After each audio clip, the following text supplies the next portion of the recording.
Hey you guys, it has been a little while, but I am back and here we are. I am taking up a little space in the Kin Lab today to show you some ab moves. Today we are going to talk about bicycles and V-ups, and I'm going to show you a couple of different modifications for those.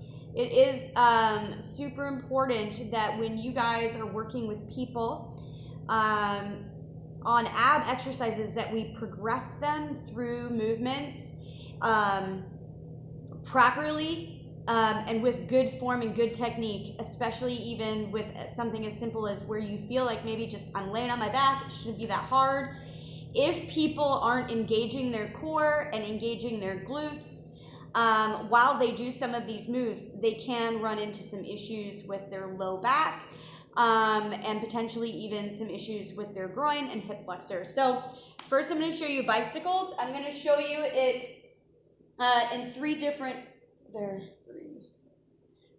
ways, so that I'm going to start easy and then we're going to progress up to more and more difficult. So with a bicycle, the first thing you're going to do is, usually you would have a mat. I do not have a mat.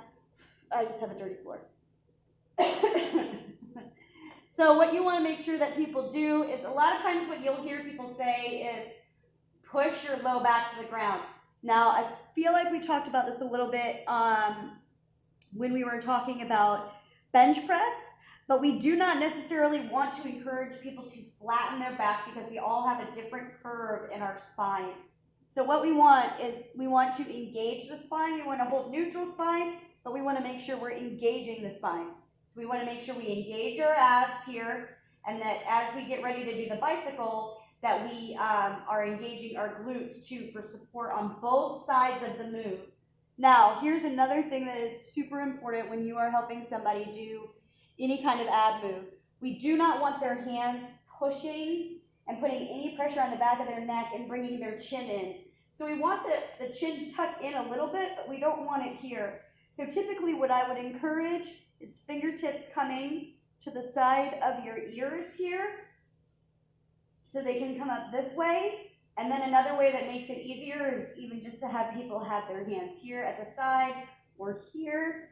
But basically anything to keep them from pulling on their neck. We don't want them pulling on their neck. So here's a 3-stage bicycle progression, starting with the easiest and moving into more difficult. So we can start with our feet here, and then we can bicycle this way, keeping our feet on the floor. And one big cue on this is, what a lot of people want to do is they want to just bring their elbow over, but the real focus is on the shoulder coming over. So one way that you can help with that is have them bring their arm to the outside of their foot. Now the next progression from there is here, and then we can just go here. I'm actually going to show you 4. So you can tap here.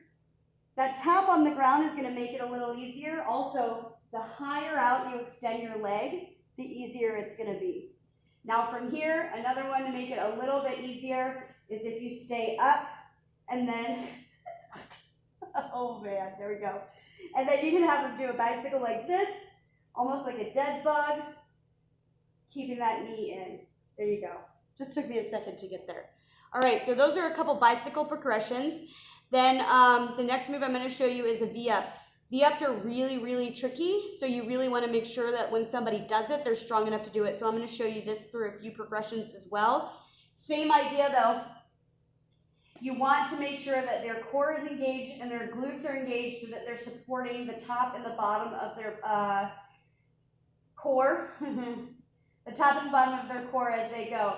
So one way to do a V-up is they can actually just practice it here, because this is the first part of the move, okay? Now from there, the higher up their legs are, the easier it's going to be. So this is another progression that they can come. Now as we get more and more used to it, they can bring both things up together.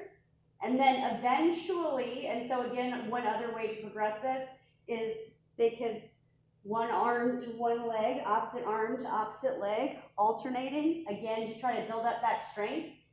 And then, it's been a long time since I've done a V-up. And then from there, V-up, and then you could even have them be here There's so many different ways you can modify a V-up to help somebody get stronger at it. They could touch their feet to the ground. But just a few different ways that you can modify a V-up.